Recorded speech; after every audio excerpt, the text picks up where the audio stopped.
The next topic up is cold calling. Cold calling is defined as the solicitation of business from potential customers who have had no prior contact with you at all. Cold calling is used as an attempt to convince potential customers to purchase your products or services. Cold calling is generally done over the phone, making it telemarketing, but can also be done in person by going door to door.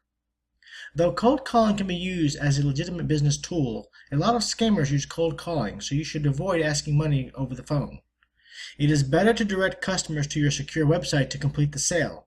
Not many customers feel comfortable about giving their information to a stranger over the phone. Cold calling has evolved to allow for a more targeted approach. Although a script is a good guideline, you should practice and know your material to the point that you are speaking as if you are not reading from a script. Now, with cold calling in today's world, buying a list or looking up specific people in specific demographic areas to match them with your product or service is the best way to go. No longer can you just pull a name out of a hat by opening a phone book and then call up and hope to make a sale. It's a lot more difficult than that now.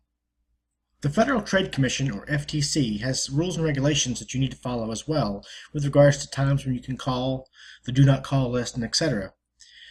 Certain organizations can call regardless of whether the person is registered on the do not call list, and if you've had a previous business relationship with the customer in the previous 18 months, you can still call them as well.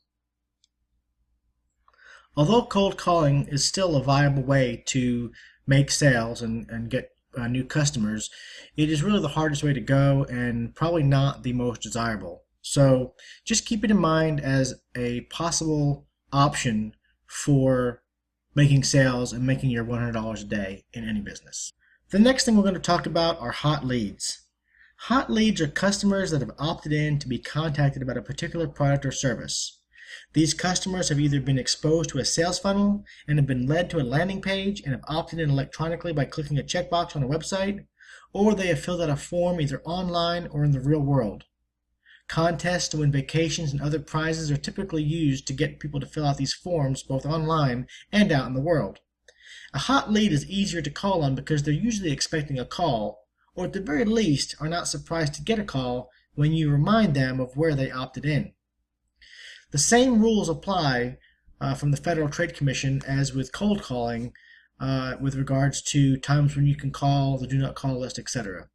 So hot leads are a little bit better way to go than cold calling, and you should use whatever method you can to get hot leads, either by buying a list or by driving traffic to your website and getting people to opt in that way.